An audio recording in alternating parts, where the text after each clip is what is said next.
Zdravím vás, vážení diváci. Vítejte ve studiu Svobodného přístavu. Protože jsme poslední dobou měli spoustu velice zajímavých hostů a vedli celou řadu debat na velice zajímavá konkrétní témata, všiml jsem si, že v komentářích pod videí přibývá stále víc různých dotazů, které mi naznačují, že jsme se možná trošku oddálili od právě toho obecného směru a že se velice často zabýváme konkrétnostmi, velice často rozebíráme jednotlivosti se zajímavými hosty, ale i protože je teď koronavirus a je méně přednášek o anarchokapitalismu jako takovém, jsem se rozhodl, že bych se teď rád vrátil trošku zpátky ke kořenům a připomněl, o čem tenhle ten kanál vlastně je a o čem je Svobodný přístav a co je to vlastně anarchokapitalismus. Pokusím se udělat to tak, aby to bylo přínosné i pro lidi, kteří už to dávno vědí, protože se pokusím to vysvětlit nějakým způsobem velice v kostce a velice po lopatě. Takže co je to vlastně anarchokapitalismus? Anarchokapitalismus je myšlenkový směr, který vznikl syntézou rakouské ekonomické školy a anarchoindividualismu. Pokud o tom chcete vědět více, doporučuji vám podívat se v kanálu Svobodného přístavu do playlistu, který se jmenuje Přednášky a tam naleznete spoustu přednášek, které jsem měl všude po republice a některé z nich jsou právě o základy anarchokapitalismu, co to vůbec je a podobně. A tam to rozebírám většinou na několik hodin. V rámci toho můžu doporučit třeba přednášku v Brně, ve Valmezu nebo ve Zlíně, ty mi přišly kvalitnější. Každopádně je tam spousta takových a tam si můžete pustit o anarchokapitalismu mnohem víc. Nicméně, častá otázka zní, jak by vlastně teda vypadala anarchokapitalistická společnost, nebo co je vůbec pointou toho, co chceme. A čím díl dělám tuhletu práci a čím díl se to snažím lidem vysvětlovat a čím víc diskutuju, tím víc zjišťuji, že mluvit o tom dlouho je relativně snadné, ale nějakým způsobem to shrnout a udělat z toho krátký výcud je relativně obtížné a o to bych se rád tady pokusil. Čím by se tedy anarchokapitalistická společnost lišila od té naší? Někdo si představí vize z nějakých apokalyptických, preapokalyptických nebo postapokalyptických filmů. Někdo si představí anarchii, kde nějací anarchisté se zápalnými lahvemi demolují majetek ostatních a tak dále. Já osobně zdaleka nejsem takovýto revolucionář a nic z toho není to, co bych chtěl nebo o co bych se snažil zasadit. Já si myslím, že ten primární rozdíl mezi naší společností a anarchokapitalistickou společností je dobrovolnost. Zatímco v naší společnosti jsme ke spoustě věcech nuceni státem, což znamená, že je musíme dělat, ať chceme nebo nechceme, musíme je platit, ať chceme nebo nechceme, prostě se musíme účastnit, tak anarchokapitalistická společnost by se lišila tím, že všechny ty služby a ty věci, které jsou samozřejmě pro lidi naprosto potřebné a které nyní poskytuje stát, by byly poskytované na bázi oboustranné dobrovolnosti. Což znamená, že nikdo by nebyl nucen je poskytovat, nikdo by nebyl nucen je platit a nikdo by nebyl nucen je přijímat. Ale naopak nikomu by nebylo bráněno. Což znamená, že každý, kdo tu službu poptává, by si ji mohl zaplatit dobrovolně a každý, kdo ji nabízí, by si mohl dobrovolně vybrat, komu a za jakých podmínek ji chce poskytovat. Všechny tyhle ty podmínky by potom byly vždycky by byly na dohodě mezi tím, kdo tu službu poskytuje a kdo má o tu službu zájem, kdo ji poptává. Tyhle ty dvě strany by se dohodly by se na podmínkách, dohodly by se na platbě případně na nějakém jiném protiplnění, nebo na vůbec žádném, to by záleželo všechno jenom na nich a nikdo by jim do toho nezasahoval. Neříkám vůbec, a to si celá spousta lidí myslí, že anarchokapitalisté jsou proti tomu, aby vůbec byly poskytovány ty věci, které stát poskytuje. Když se řekne, že anarchokapitalisté jsou proti státu, celá řada lidí si představí, že jsme proti tomu, jaké služby stát poskytuje. Tedy, že třeba nechceme školství, že nechceme zdravotnictví, že nechceme zdravotní pojištění, že nechceme soudnictví a tak dále. Protože tohle to jsou všechno služby, které poskytuje stát a poskytuje jich mnohem víc. A anarchokapitalisté stát kritizují. Takže velice často dochází k nějakému, řekněme, omylu, že si lidé myslí, že anarchokapitalisti nechtějí, aby jsme tady měli školy, nechtějí, aby jsme tady měli nemocnice a tak dále. Tohle to ale není pravda. Anarchokapitalisté tady chtějí školy, chtějí tady nemocnice, chtějí tady všechno možné a všechny vymoženosti současné doby. My nechceme nějaký návrat na stromy. Jediné, co chceme, je, aby tyto služby nebyly monopolizovány. To je vlastně druhý způsob, jak říct to samý. Oboustranná dobrovolnost znamená, že tady není monopol, že tady není někdo, kdo tu službu poskytuje Není tady někdo, kdo udává licence a kdo povoluje nebo zakazuje ostatním tu službu poskytovat. Prostě monopol, a to je ten skutečný monopol státní, a já teď nemluvím o nějakých firmách, jako je třeba Facebook nebo Google nebo Microsoft, které lidi často za monopoly považují, byť jsou to všechno firmy, které jsou sice velké, jsou to dominantní hráči na trhu, ale mají konkurenci.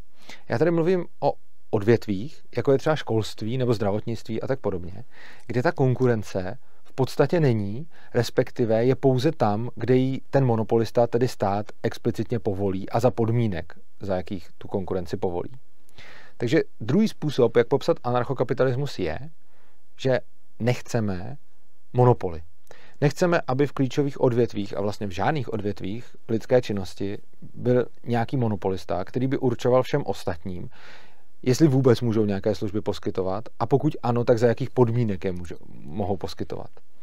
Tohle je vlastně jinými slovy řečeno to samé s tou dobrovolností a lidé velice často chápou, proč jsou monopoly špatné, protože nemají konkurenci, což znamená, že potom mohou poskytovat služby za celkem libovolnou kvalitu, za celkem libovolnou cenu, v celkem libovolné kvalitě a nikdo je nemůže moc odmítnout, pokud ty služby vůbec chce, protože kdyby ty služby začal poskytovat někdo jiný, koho by neschválil tenhle ten monopolista, no tak v takovém případě ho vlastně on zavře nebo bude nějakým způsobem jako perzekvován.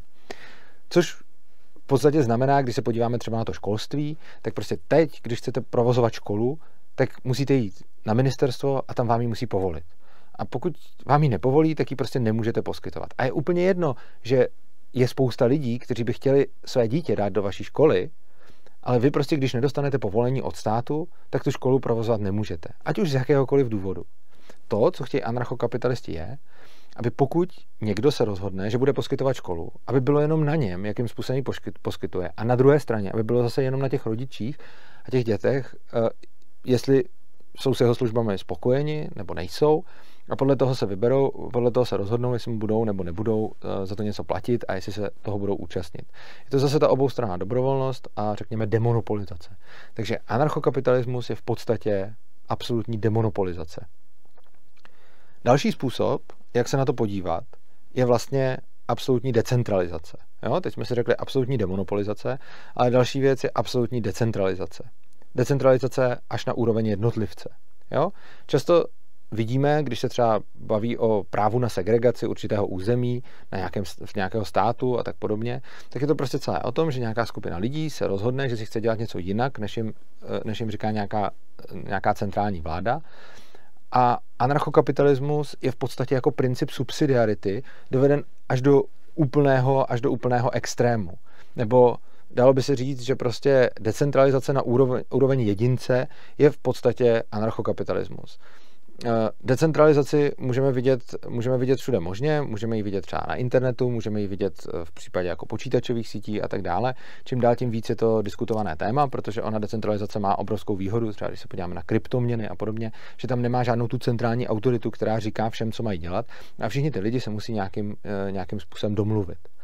No a vlastně decentralizace i znamená, že nemáme nějakou celkovou světovou jednu vládu, která by o všem rozhodovala, že nemáme, bohužel teď už máme třeba Evropskou unii, která rozhoduje na ploše jako Evropy, pak máme teda tu českou vládu, která rozhoduje o České republice, pak máme samozřejmě nějaké kraje, okresy, města a tak dále. No a kdybychom šli v téhleté decentralizaci ještě dál a ty pravomoci bychom všechny jako rozdávali, tak bychom je dodali až potom na úroveň jako jednotlivce a to by byl anarchokapitalismus. Přičemž je potřeba neplést anarchokapitalismus s úplnou izolací, protože my anarchokapitalisti neříkáme, že ti jednotlivci nemůžou zase spolupracovat, případně, že nemůžou ty práva, které mají, nebo ty prostě všechno delegovat někam na někoho. To oni můžou a zase můžou zpětně tvořit ty větší celky, což není nic proti ničemu. Důležité je, aby to bylo dobrovolně a aby k tomu nikdo nebyl nucen. Jinými slovy, já mohu delegovat pouze ta práva, která sám mám. Takže když si budu přát delegovat na někoho, já nevím, třeba vzdělávání mých dětí, nebo třeba moji bezpečnost, nebo třeba moji zdravotní péči a tak dále, tak i v anarchokapitalismu samozřejmě, když budeme mít plnou decentralizaci a já budu ta jednotka, tak já samozřejmě můžu jít a uzavřít si zdravotní pojištění, můžu si uzavřít nějakou smlouvu, že mě někdo bude ochraňovat, můžu si uzavřít nějakou smlouvu, že mi někdo bude poskytovat vzdělání a tak dále. Celou řadu věcí, které dneska dělá stát. Ale to důležité na tom je, že já tohleto dělám dobrovolně a jenom proto, pro co chci. A můžu to udělat pouze se svými právy. Což znamená, že já samozřejmě můžu v anarchokapitalismu se rozhodnout, že řeknu, že někdo bude rozhodovat o mé bezpečnosti a třeba mu za to budu platit a když mu budu důvěřovat, tak to tak udělá. Ale nemůžu se rozhodnout o tom, že to samé udělá i můj soused. Ve státu je to tak, že je v demokratickém státu je nějaké demokratické hlasování, v nedemokratických státech o tom rozhoduje ještě někdo jiný, to je celkem irelevantní, ale ten princip je pořád stejný, že někdo rozhodne za všechny, vezme jejich práva a deleguje je na někoho jiného. A já prostě svoje právo se vzdělávat, nebo svoje právo zajistit svým dětem dobrý život, nebo svoje právo na lékařské ošetření a tak podobně, tak to svoje můžu na někoho převést, to je v pořádku, ale anarchokapitalisti jsou proti tomu, abych já převáděl úplně stejně sousedová práva, pokud on si to nepřeje. To je další způsob, jak říct to samé. A poslední, čtvrtý způsob, jak říct zase tu samou věc jinými slovy, jo, je to jenom prostě dívání se na to samé z jiného úhlu pohledu. Takže teď tady řeknu ještě čtvrtý způsob, jak to říct, ale je to pořád to samé, je to, že jsme proti útočnému násilí. Jo? Tohle to je taky strašně jako jednoduše řečeno, ale co ono to zase znamená? Ono to znamená, že pokud někdo nikomu neubližuje a chce si dělat sám svoje na svým a nechce nikoho k ničemu nutit, tak já nemám právo toho člověka taky k ničemu nutit. Což stát přesně porušuje tím, že prostě když třeba si někdo řekne, hele, já chci riskovat a nechci si platit zdravotní pojištění třeba, nebo sociální pojištění, nebo cokoliv, prostě nějakou daň. Já chci riskovat a prostě já vím, že bych pak nemusel dostat zdravotní péči, ale mě to za to stojí z různých důvodů, o kterých si můžeme myslet cokoliv. Mně to třeba taky nepřijde úplně chytrá volba, ale samozřejmě někdo to takhle může udělat. A já jako anarchokapitalista si myslím, že když se někdo takto rozhodne, tak já mám samozřejmě právo za ním jít a snažit se mu to vysvětlit. Mám právo za ním jít a snažit se ukázat, proč si myslím, že je jeho volba špatná. Ale za žádných okolností, pokud on nikomu nic nedělá a jenom si rozhoduje o svém životě, tak já nemám právo ho násilím nutit k tomu, aby něco udělal. Tohle to je to, co stát dělá. V podstatě úplně každý zákon je podmíněný nějakým násilím. Prostě jinak by to bylo doporučení. V momentě, kdy stát řekne, že ze zákona platí toto a toto a kdo to nebude respektovat, tak toho čeká takový a takový trest, tak to vždycky znamená násilné donucení, protože když by ten člověk dobrovolně nepodstoupil výkon toho trestu, tak k tomu bude nakonec v konečném důsledku přinucen. Což znamená, že každý zákon znamená násilí, každý zákon, který lidem něco nařizuje, a není to prostě jenom doporučení, ale je to fakt zákon, což znamená, že má nějakou sankci. Jinak by to bylo fakt jenom doporučení a proti tomu my jako anarchokapitalisté bychom nic neměli. Tak prostě v momentě, kdy tam následuje ta sankce, tak je to vlastně násilné donucení. A já neříkám, že každé násilí je špatné. To není, protože v momentě, kdy na mě někdo páchá násilí a já se dotyčnému chci bránit, tak to je obranné násilí a to je úplně v pořádku. Takže když někdo přijde, vleze na můj pozemek, začne tam krást, nebo mě bude chtít zmátit, nebo dokonce zabít, nebo mi nějak ublížit, tak je naprosto v pořádku, když já proti tomu člověku použiju násilí a ubráním se. Jo? Nejsem pacifista, abych říkal, že v takovém případě bych si to měl všechno nechat líbit. Ale, co já si myslím, že pokud ten člověk nikam neleze na jeho majetek a nikomu neubližuje a třeba jenom sám dělá nějakou věc, kterou si on sám rozhodne, že si takhle chce dělat, no tak v takovém případě já nemám právo ho k tomu nějakým způsobem nutit, aby to nedělal. Víš třeba, pokud si ten člověk rozhodne, že si vypálí alkohol a že si doma udělá pálenku, jako já alkohol moc rád nemám, ale prostě pokud někdo chce a vypálí si sám doma alkohol, tak já si nemyslím, že by kdokoliv jiný měl mít právo za tím člověkem chodit a nutit ho k tomu, aby to nedělal. Což třeba státy dělají. A takových případů je samozřejmě celá řada. Tyhle ty 4 pohledy na stát, vlastně co to je, stát versus anarchokapitalismus, jsou vlastně ekvivalentní. Je to totéž, řečeno jinými slovy. Oboustranná dobrovolnost je anarchokapitalismus, ve státu není oboustranná dobrovolnost. To je ten první způsob, co jsem použil. Monopoly na straně jedné, to je stát, a žádné monopoly na straně druhé, to je anarchokapitalismus. Potom další způsob, jakým jsem to ukazoval, bylo násilí, útočné násilí na straně jedné, to byl stát, a to donucení, a na straně druhé v anarchokapitalismu je to na dobrovolnosti. Ten poslední způsob mi teď vypadl, já nevím, který přesně jsem řekl, ale prostě řekl jsem 4 způsoby, kterýma říkám vlastně přesně totéž. Na závěr tohle videa bych hrozně rád řekl ještě jednu věc, která se toho všeho týká.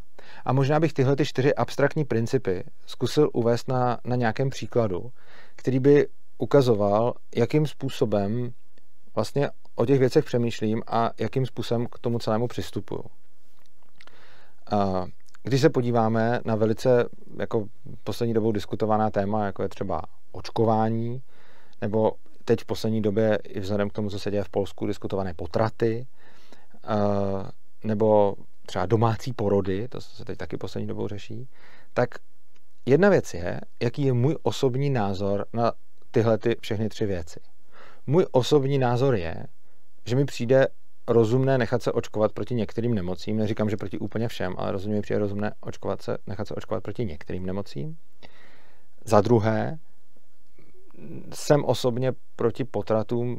Myslím si, že není dobré zabíjet lidi, i když jsou ještě vlastně ve fázi, kdy je to jako plod, takže spousta lidí by řekla, že to není člověk. Já se s nima o tom nechci jako dohadovat, ale prostě mi to nepřijde dobrý. A poslední věc jsou domácí porody. Mně osobně přijde, že bych byl třeba klidnější, kdyby moje partnerka rodila v nemocnici, kdyby se něco zkomplikovalo, tak bude mít tu všechnu dostupnou péči. Tohle jsou moje názory, moje osobní názory na tu problematiku.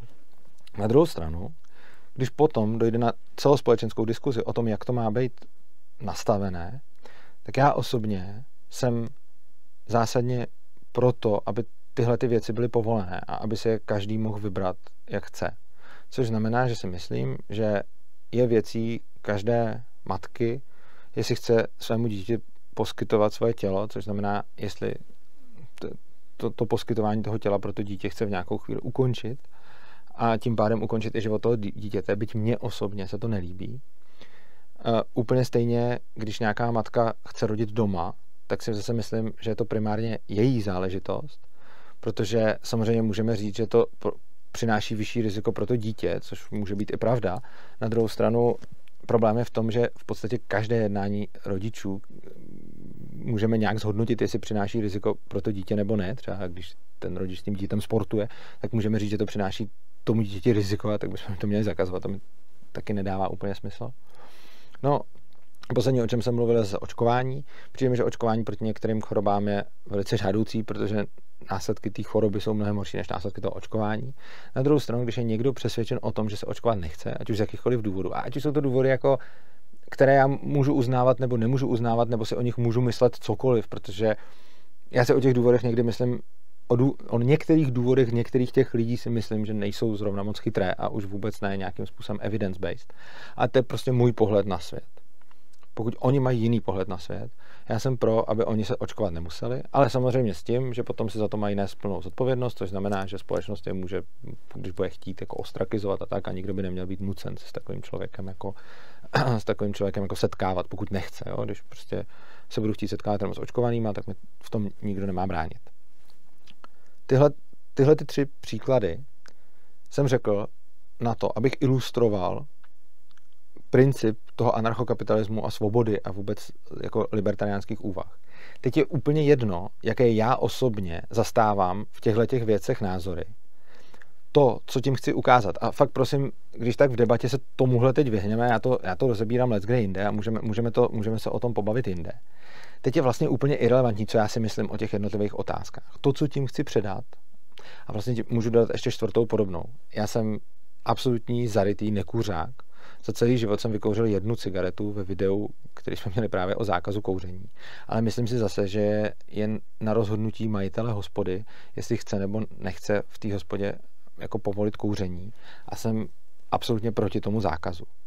Tímhletím vším nějakým způsobem se snažím ilustrovat, že i když mám nějaký já svůj osobní názor, tak já podle něj chci žít, ale zároveň chci ostatním lidem nechat svobodu, aby oni si žili jejich životy podle jejich názorů. Byť já si třeba myslím, že ty názory jsou někdy nepodložený, někdy neodargumentovaný, někdy třeba v některých případech i hloupý, ale to je jenom můj názor zase na to a já se nechci stavit do pozice někoho, kdo jako ví líp a kdo těm lidem násilím jako rozkáže, jak mají žít svoje životy. Já si myslím, že já jsem expertem na svůj život a já vím, jak já mám žít svůj život. Možná tuším něco o životech svých blízkých, ale rozhodně nechci rozhodovat o životech úplně vzdálených lidí, který jsem třeba nikdy v životě neviděl. Vůbec nevím, co oni si prožili a necítím se kvalifikovaný k tomu, abych jim říkal, co mají a nemají dělat, jakým způsobem mají řešit své problémy a necítím se kvalifikovaný k tomu, abych nějakým způsobem za ně rozhodoval a zejména, abych jim to násilím nutil. Cítím se kvalifikovaný k tomu, abych s nima promluvil, cítím se kvalifikovaný k tomu, abych natočil video a dal ho na internet a řekl jim, co si o tom myslím a proč si to myslím a pokusil se je přesvědčit. Nemyslím si ale, že dokud ti lidi nepáchají na někom násilí, že já mám právo je násilím přinutit a tohle to bohužel přesně zákony jsou. Je celkem smutné, že v současné době je velice těžké tenhle ten pohled vůbec předat a lidi se na to dívají často jako, co to je, jak to, že mám názor, za kterým si nestojím a tak dále. Ve skutečnosti já se za těmi názory naprosto stojím, ale to, že si stojím za nějakým názorem, pro mě osobně rozhodně neznamená, že mám jakýmkoliv způsobem právo ten názor někomu jít násilím vnutit. A tohle je vlastně podstata anarchokapitalismu. A to je to, proč kritizujeme stát. Protože stát dělá přesně tohle. Vezme nějaký názory nějakých lidí, a můžou to být názory kvalifikované i nekvalifikované, ale řekněme, že to klidně můžou být kvalifikované, podložené názory nějakých lidí. A snaží se násilím tyhle ty názory vnutit všem. A já si myslím, že tudy cesta nevede. Myslím si, že tudy cesta nevede z toho důvodu, že tím se ti lidi, kterým je to vnuceno, stejně nakonec ničemu moc nenaučí. Spousta lidí mi proti tomu říká, no jo, ale my jsme ty chytrý, ale podívej se na ty lidi okolo, to jsou ty hlupáci, nebo nezodpovědní, nebo ty o tom nic nevědí a těm to musíš jako přikázat. Já osobně nemám rád tuhletu argumentaci, zejména proto, že si myslím, že každý člověk má ve svém životě nějaké oblasti, ve kterých jako ví a o které se zajímá. A každý člověk má v životě spoustu oblastí, ve kterých prostě netuší a nějakým způsobem se o ně nezajímá. Jo? A to se týká nás všech. Takže já hrozně moc nemám rád takovéto elitářství, kdy někdo přijde a řekne, no jo, my dva jsme ty chytrý, ale těm blbcům to musí někdo jako nakázat. Já neříkám, že v naší společnosti nežijí žádní blbci. Na druhou stranu bych byl velice opatrný s určováním toho, kdo je blbec, podle toho, že něco neví. Protože nám z našeho pohledu může připadat někdo jako blbec, protože neví něco, ale my mu zase můžeme připadat jako blbci, protože nevíme něco úplně jiného. Jo? Takže tohle je jedna věc. Ale uznávám, že v naší společnosti jsou lidi, kteří se o sebe umějí postarat mnohem lépe a jsou lidi, kteří se o sebe neumějí postarat tak dobře. Tohle je rozhodně fakt a to můžeme vypozorovat. Takže prostě když vidíme třeba lidi, jak nakládají s penězi, s financema, s majetkem a tak dále, tak vidíme, že někteří z nich na to mají lepší schopnosti a někteří z nich k tomu mají horší schopnosti, ať už z jakýchkoliv důvodů. Já tohle to vidím a vůbec to nepopírám. A chápu, že občas se stane, že když ten člověk, který by něco udělal špatně, dostane jako zákonem to přikázáno, tak to potom udělá dobře. Ale já se obávám toho, že čím víc těmhletěm lidem nebudeme vysvětlovat, ale budeme jim přikazovat, tak tím víc bude takových lidí a tím méně o tom budou přemýšlet. Protože já si nemyslím, že je cílem mít společnost, ve které všechny donutíme dělat ty věci tak, jak my považujeme za správné. Teď je otázka, kdo je to my, jak ti chytří považují za správné. A když je někdo teda chytrý a když někdo něco ví a když někdo k tomu má důkazy, tak to tomu blbci samozřejmě vnutí, protože to je pro toho blbce dobrý. Já si tohle to nemyslím. Já si myslím, že i když mu to vnutí, tak to pro něj může být třeba dobré v té jedné oblasti, kde mu to vnutil a v té jedné oblasti mu to může pomoct. Ale co si myslím, že je strašně škodlivý a co podle mě nejde vůbec jako nějak potom nahradit, je to, že mu vezme část zodpovědnosti za jeho život. A čím víc se budeme k lidem chovat jako k nezodpovědným blbcům, tím víc z nich budeme dělat nezodpovědné blbce. Čím víc zodpovědnosti od lidí si převezme stát s odůvodněním, že ti lidi jsou příliš hloupí na to, aby to dělali dobře a že ti lidi jsou nezodpovědní, tím méně ti lidi budou zodpovědní. Protože jak chcete někoho vést ke zodpovědnosti, když za něj všechno rozhodnete. Protože jediný způsob, jak se člověk může stát skutečně zodpovědným jedincem, je, že začne rozhodovat o svém životě, že začne rozhodovat o tom, co dělá a že ponese následky svých rozhodnutí. V momentě, kdy tohle to zrušíme a řekneme, ty lidi jsou hloupí, oni si to nedokáží rozhodnout, my to musíme rozhodnout za ně, tak oni se ani nikdy nenaučí se o svých věcech rozhodovat. A myslím si, že tohle je potom jako cesta do obrovské pasti. Je to taková prostě spirála, která se začne roztáčet a čím víc budeme lidem jako odebírat jejich zodpovědnost, tím víc z nich budeme dělat jako v uvozovkách nesvéprávné idioty. A čím víc tady potom bude nesvéprávných idiotů v uvozovkách, tím víc potom budeme mít jako silnější argument, co všechno jim ještě musíme zregulovat a co všechno jim ještě musíme jako rozkázat a co všechno za ně ještě musíme rozhodnout. A tohle bohužel, vážení, je podle mě nejrychlejší cesta k totalitě. Mimochodem o totalitě jsme měli konferenci minulý rok, teda tenhle rok, ještě 2020 v únoru, konference o totalitách. Můžete se zase podívat do playlistu v kanálu Svobodného přístavu, kde o tomhletom tématu mluvím déle. Pokud by vás zajímaly nějaké konkrétnější už věci z celého anarchokapitalismu, tady jsem dal jenom nějaký úvod a řekněme, že jsem jako řekl jenom to nejpodstatnější, jsem nějak zkusil vypíchnout a shrnout a podat to v kostce, tak se můžete podívat zase do dalšího playlistu, ten se jmenuje zejména Anarchokapitalismus v polis a potom taky Anarchokapitalismus v decentrále. To jsou dva playlisty, jeden je Anarchokapitalismus v polis, druhý Anarchokapitalismus v decentrále, oba dva najdete v kanálu Svobodného přístavu a tam najdete moje přednášky, které mám a někdy už pak přednášky i jiných lidí, které mám na ty jednotlivé, řekněme, obory lidské činnosti. Takže pokud by vás zajímalo, kdo by bez státu stavěl silnice, podíváte se do playlistu Anarchokapitalismus polis a najdete tam přednášku na tohleto téma. Když vás bude zajímat, jak by bez státu fungovala věda, trh práce, zdravotnictví, školství, soudnictví, policie, armáda a tak dále, tak na každé takovéhle téma tam najdete jednu přednášku.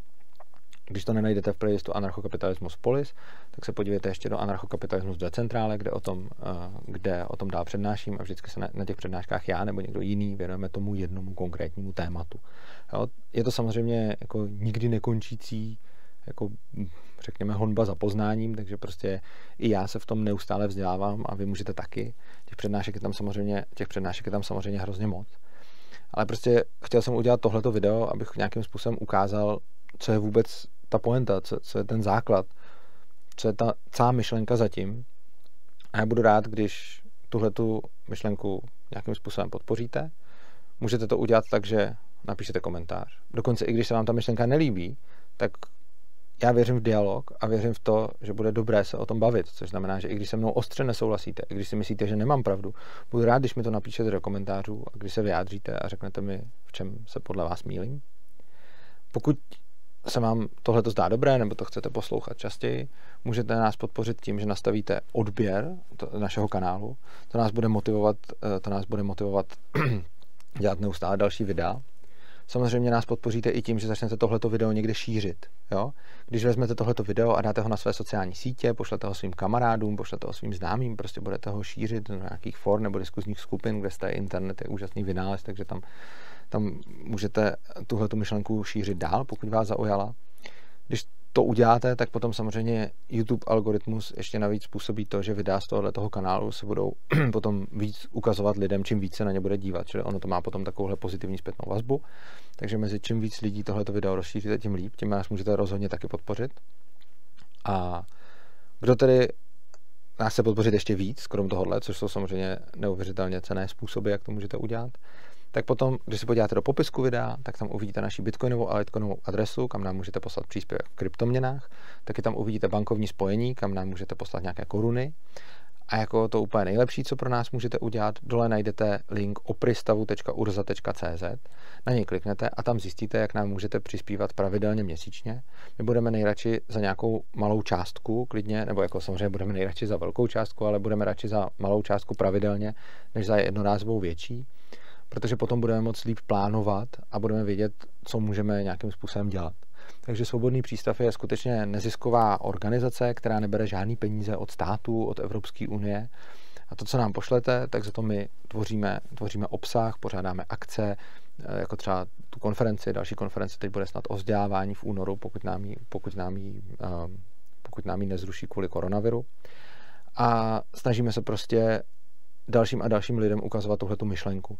Takže pokud se vám tahleta myšlenka líbí, ale sami třeba nemáte čas nebo nevíte jak byste ji propagovali, tak samozřejmě krom toho, že nám můžete pomoct tím šířením, čím nás opravdu hodně pomůžete, tím, že nám to budete lajkovat a odebírat a tak dále, tím nás budete spíš motivovat, tak potom samozřejmě nám můžete pomoct tím, že nám pošlete nějaké finanční prostředky, jaké vy sami uznáte za vhodné, nejlépe právě každý měsíc, a tím samozřejmě pomůžete šířením těchto myšlenek taky, protože my ty finanční prostředky, které nám posíláte, používáme čistě a jen právě k tomuhle. Takže já vám moc krát děkuji za pozornost, děkuji, že jste se na mě dívali a budu rád, pokud se příště podíváte znova. Tak se mějte krásně a uživejte si života.